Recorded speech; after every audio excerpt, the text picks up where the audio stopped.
Hey guys, I have number 2 up here on page 43, but I'm going to quickly go over number 1 just right here. If you have y equals the log, I'll say 8x, you actually can rewrite that by saying y equals 8, your base, and your exponent. So for number 1, if you replace this with 3, you'll also replace this with 3. That's just a logarithm rule. I sent you rules, look into those. For number 2, I'm gonna kind of skip ahead. First, it says if log of 2 equals a and log of 3 equals b, write log 288 in terms of a and b. Here's an important rule you need to know. When you have the log of something, if you have the log of something and you're multiplying two things, you actually rewrite it as the base m plus log base n. Okay, you split apart the product and you rewrite it like that. Okay, so what I found out is through factoring, this took me a second, but I'm gonna speed up the process.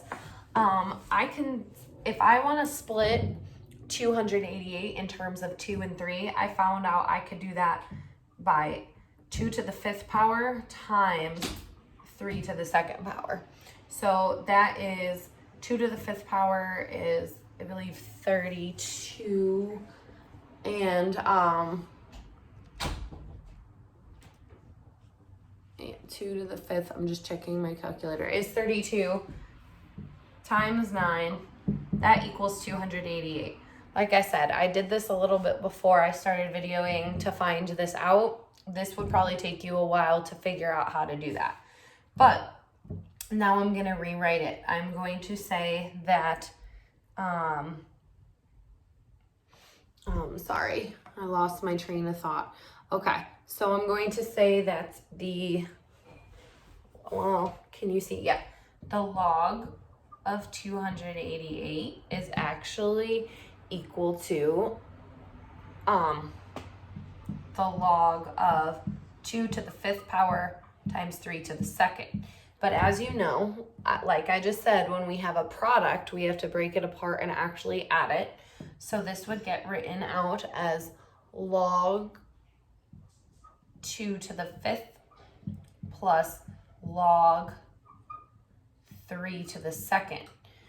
Now another logarithm rule is when you have an exponent, it actually goes to the front. So I'm gonna move, oops, that's not 2. I'm gonna move my exponents to the front. So 2, it's 5. Sorry, 5 log 2 plus, this one's 2 log 3. Now, if you notice, I'll have to put this down. All right, if you notice, here, I'll put it there. I have log 2 and I have log 3, which up here in the problem, we found out that log 2 is equal to A and log 3 is equal to B. Okay, so I don't know, maybe I could go like that. Yeah, so I could rewrite this as 5A plus 2B. So 5A plus 2B, if you find that. I'm gonna speed ahead to number 3 and 4, and then I'm gonna go eat lunch, and you guys are gonna figure some more out on your own. Okay, it looks like he gave you a lot of pre-calculus. Anyways, okay, number 3.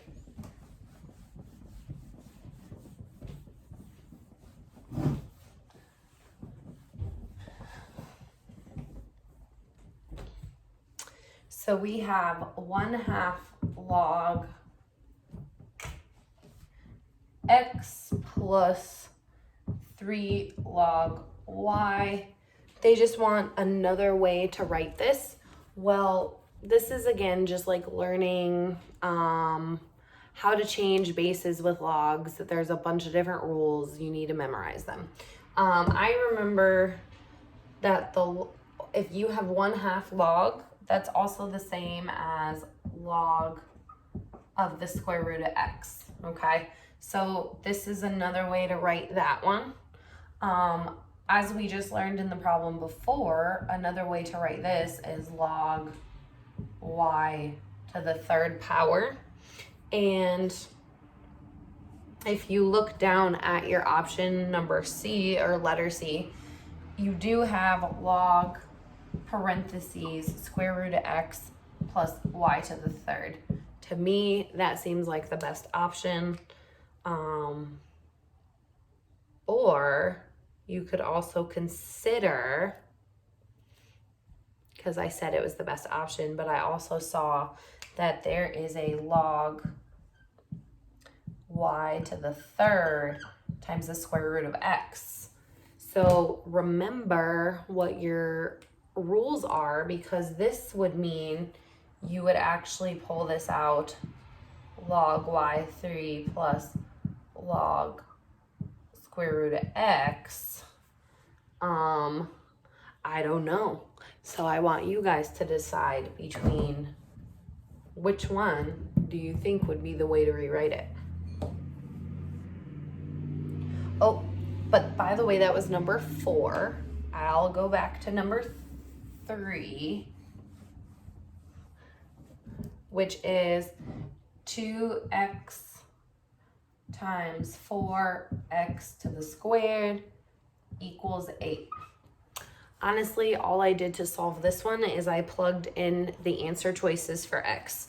So answer choice A is just 1. Well, if you plug 1 in for x, we do in fact get 8, because 1 squared is just 1. Okay, so these just become 2 to the 1st power is just 2 times 4 to the 1st power is 4, so that equals 8. Okay, if you plug into your calculator -3/2 2 to the -3/2 times 4, and then this would be -3/2 squared, which is equivalent to, I did the decimal, 2.25. So if you put that in your calculator, you do actually also get 8. So decide what your answer choice is for that. Put your answer choices into your calculator. I know x squared looks confusing. All you're doing is squaring it, and that becomes your exponent. Okay, so here 1 squared is the same as just 1. So now it's 1.